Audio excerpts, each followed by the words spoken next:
A gente vai falar agora de um tema que atormenta muitos homens, a ejaculação precoce. Muitas das reclamações que os urologistas recebem sobre sexo no consultório têm a ver com esse problema que pode e deve ser tratado, e o melhor, tem cura, viu?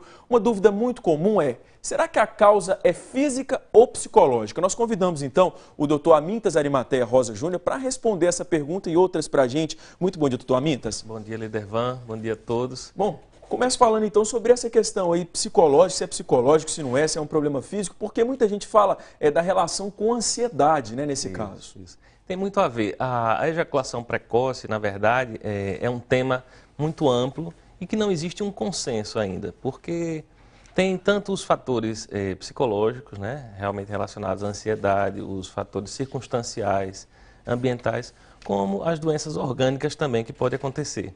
Então, quando a gente vai falar sobre ejaculação precoce, tem que ter esse cuidado de identificar a causa. E hoje existe até uma classificação, já existe há bastante tempo, existe uma segmentação dessa classificação, mas tem os ejaculadores primários e os ejaculadores secundários, seria ejaculação precoce primária e secundária. Normalmente a primária é mais relacionada a um fator próprio do indivíduo, ou seja, desde o início da atividade sexual dele, das primeiras relações, ele já pode apresentar essa disfunção. Já o ejaculador secundário seria mais relacionado a fatores circunstanciais. Ao longo da vida ele vem a desenvolver essa ejaculação precoce. No caso dos adolescentes, que é uma situação, acaba sendo muito comum, tem mais a ver com a questão da ansiedade, porque a gente sabe como o adolescente é ansioso, né?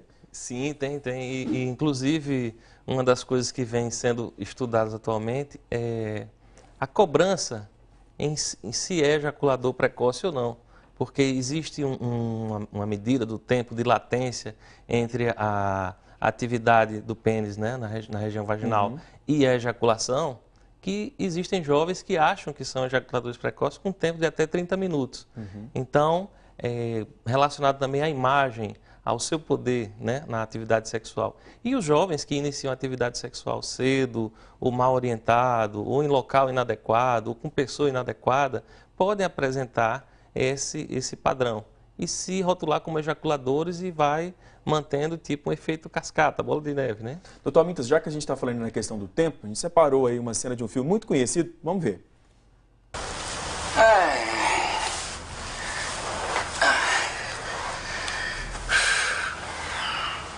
Já? Foi meio rápido, né? Mas foi bom.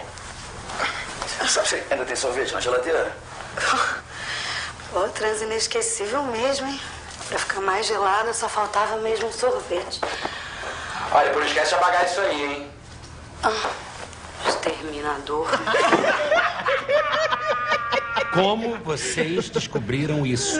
Pô, foi o Horácio da contabilidade que me mandou. Mas depois dele já mandaram mais umas 3 pessoas, né? Ele se espalha rápido demais. Só não é mais rápido que você, Bruno. Pô, desculpa, Bruno, eu não resisti.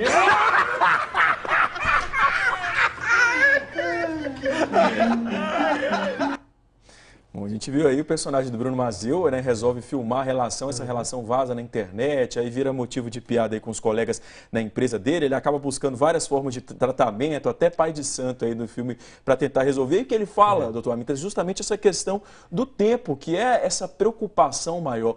Tem um tempo assim que pode caracterizar a ejaculação precoce ou não? Isso varia? Não, isso varia, por quê?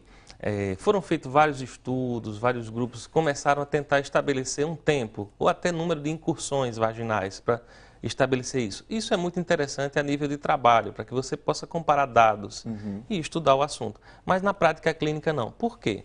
O fator principal da ejaculação precoce é que você consiga ter o controle voluntário da sua ejaculação.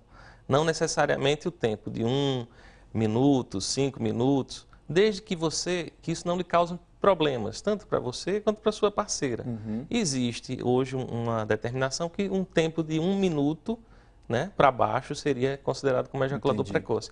Mas isso ainda não é um ponto fechado. Porque, por exemplo, pode-se ter uma relação de 1 minuto e a parceira também conseguir se satisfazer. Não seria considerado um ejaculador precoce, né? Uma outra coisa também, doutor Amintas, no caso de medicamentos, do uso de medicamentos, né? Pessoas que acabam tomando aí antidepressivo, então, quando isso é indicado? Certo. O princípio básico da ejaculação precoce é a não capacidade de inibir a ejaculação.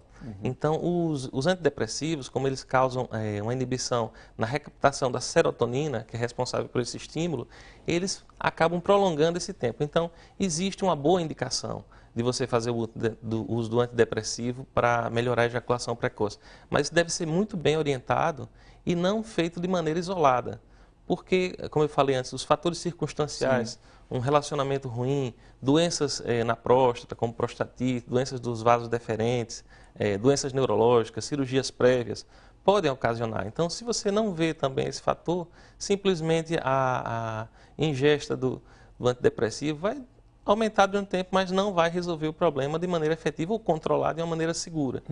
Doutor Amintas, no caso das pessoas que passam por essa situação, tem gente que passa pela primeira vez ou outras pessoas que sempre quando vai se relacionar com uma nova parceira, tem isso, é um problema comum. Nesses casos, esse acompanhamento deve ser constante, não existe uma cura definitiva, como é isso?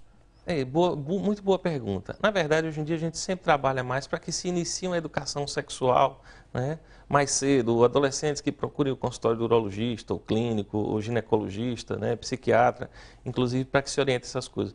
Quando detectado cedo, deve-se dar uma atenção merecida. O filme coloca de uma maneira muito divertida, legal, que a gente vê e é bom que chama a atenção. Mas é um problema sério, a gente vê jovens angustiados, sem querer sair, sem querer se relacionar, por medo disso. Merece um acompanhamento, porque a partir do momento que você colhe uma boa história, conversa com o paciente, vê as atividades dele, como é que foi a iniciação sexual dele, quais são os relacionamentos que ele tem, além da parte sexual, né, o relacionamento pessoal dele, isso tudo vai influenciar. Então, só depois de um bom diagnóstico você pode fazer um tratamento adequado. É importante a gente falar e chamar atenção assim, para não ter vergonha mesmo de procurar um médico, porque os urologistas recebem casos assim nos consultórios todos os dias. Eles estão lá para isso e não estão lá para te julgar nem nada, e sim para tentar resolver o seu problema, né, doutor Amintas? É sempre bom quando a gente consegue um resultado nisso. Por quê? Eu costumo dizer que causa tanta separação de casais quanto a traição. Sim. Porque a parceira, como no caso do Bruno no filme, ela no momento ela teve raiva. Mas tem outros que são companheiras, inclusive levam os maridos, namorados à consulta e tratam com respeito e atenção. É assim que tem que ser. Muito obrigado pela participação, pelos esclarecimentos. Bom fim de semana para o senhor, viu? Bom dia também. Bom dia.